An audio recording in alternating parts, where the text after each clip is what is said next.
Oh yeah, that edge is starting to shine pretty nice.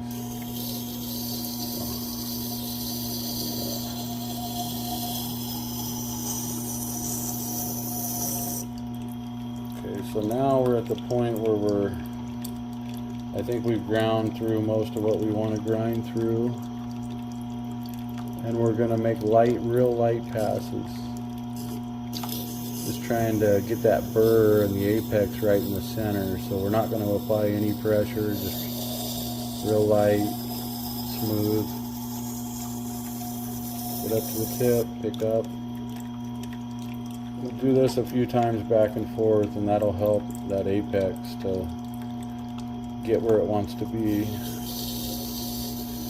Okay, so when we're finishing up, we don't really want it to set at all in any spots.